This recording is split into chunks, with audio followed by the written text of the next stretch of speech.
Good morning.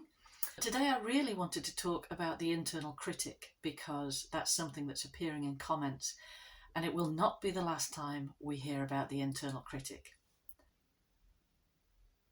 Here are a few things that the internal critic will say to you.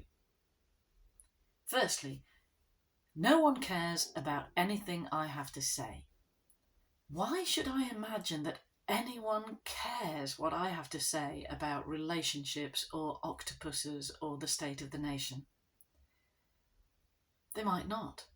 Hey ho.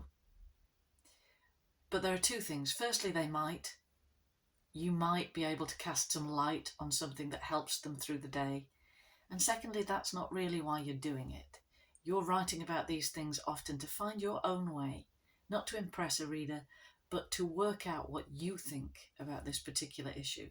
One of Seamus Heaney's most famous poems is about picking blackberries. He probably didn't think that he had anything new or useful to say about picking blackberries. But of course, in the writing, it turned into something much more than that, and yours might too. Why should I even bother when other people are so good? Yes, they are. Annoying, isn't it? Well, how do you think they got that way? They kept writing. Joelle Taylor's name has been mentioned here. And yes, she is awfully good, but I can promise you she feels this same insecurity. Why should I bother when other people are so bad? They are, aren't they? Some of them are really crap, and they have hundreds of thousands of followers on Instagram, or people inexplicably give them enormous prizes when you can see no virtue in their work at all. Actually, it's none of our business how other people write. Our business is to write as well as we can ourselves. The Sun is a crap newspaper, but hundreds of thousands of people read it. It doesn't mean it has any great merit. I'll never get there.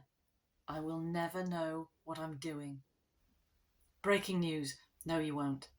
No, you won't. You will never feel that you've got there. And that's how you know you're a poet. I'm afraid this comes with the territory. These vulnerabilities are the engine of your writing.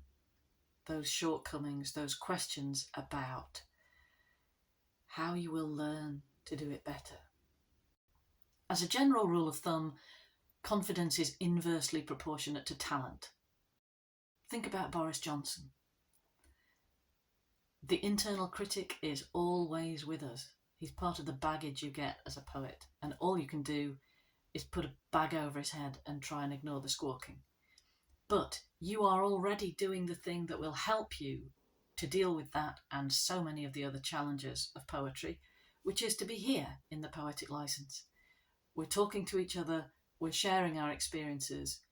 I'm trying to pass on some of the knowledge that I have that might be useful. So let's keep going. Now, shouldn't you be writing a poem about lines?